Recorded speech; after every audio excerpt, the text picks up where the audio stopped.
Hello everyone, little ones and grown-ups alike.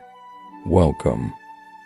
Here is a mole, a familiar sight in our everyday world, a charming creature, and the protagonist of today's tale.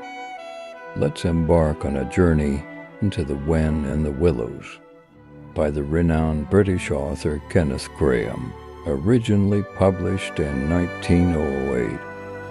This timeless story has been a childhood favorite of mine, a captivating tale of friendship set in a faraway land.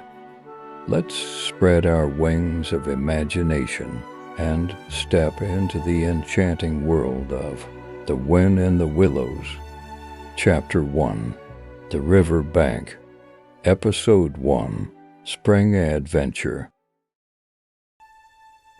The mole had been working very hard all the morning, spring-cleaning his little home, first with brooms, then with dusters, then on ladders and steps and chairs, with a brush and a pail of whitewash, till he had dust in his throat and eyes, and splashes of whitewash all over his black fur, and an aching back and weary arms. Bother. Spring was moving in the air above, and in the earth below, and all around him, penetrating even his dark and lowly house, with its spirit of divine discontent and longing. Phew! It was small wonder, then, that he suddenly flung down his brush on the floor, said, "Oh, blow! Hang spring cleaning!" and bolted out of the house, without even waiting to put on his coat. Something up above was calling him imperiously, and he made for the steep little tunnel, which answered in his case to the gravelled carriage drive, owned by animals whose residences are nearer to the sun and air. So he scraped and scratched, scrabbled and scrouged, and then he scrouged again, and scrabbled and scratched and scraped, working busily with his little paws, and muttering to himself, "Up we go! Up we go!" till at last, pop, Oh. his snout came out into the sunlight, Oh, my! and he found himself rolling in the warm grass of a great meadow. This is fine.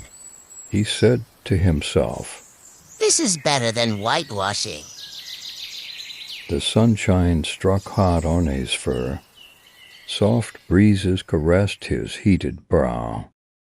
And after the seclusion of the cellarage he had lived in so long, the carol of happy birds fell on his dulled hearing almost like a shot, jumping off all his fur legs at once, in the joy of living and the delight of spring without its cleaning.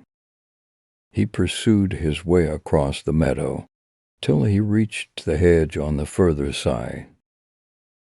"Hold up!" Oh, said an elderly rabbit at the gap. 6 pence for the privilege of passing by the private road. onion sauce!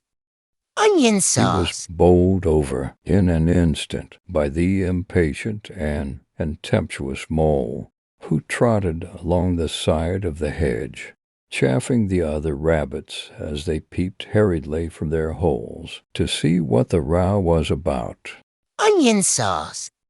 Onion sauce! He remarked cheeringly, and was gone before they could think of a thoroughly satisfactory reply. Then they all started grumbling at each other. How stupid you are! Why didn't you tell him? Well, why didn't you say? You might have reminded him. And so on, in the usual way. But, of course, it was then much too late, as is always the case. It all seemed too good to be true. Hither and thither through the meadows he rambled busily, along the hedgerows, across the copses, finding everywhere birds building, flowers budding, leaves thrusting, everything happy and progressive and occupied. And instead of having an uneasy conscience pricking him and whispering whitewash, he somehow could only feel how jolly it was to be the only idle dog among all these busy citizens. After all, the best part of a holiday is perhaps not so much to be resty yourself as to see all the other fellows busy working. He thought his happiness was complete when, as he meandered aimlessly along, suddenly he stood by the edge of a full-fed river. Never in his life had he seen a river before. This sleek, sinuous, full-bodied animal, chasing and chuckling, gripping things with a gurgle, and leaving them with a laugh, to fling itself on fresh playmates that shook themselves free and were caught and held again. All was a shake and a shiver, glints and gleams and sparkles, rustle and swirl, chatter and bubble. Oh, The my! mole was bewitched, entranced, fascinated. By the side of the river he trotted as one trots.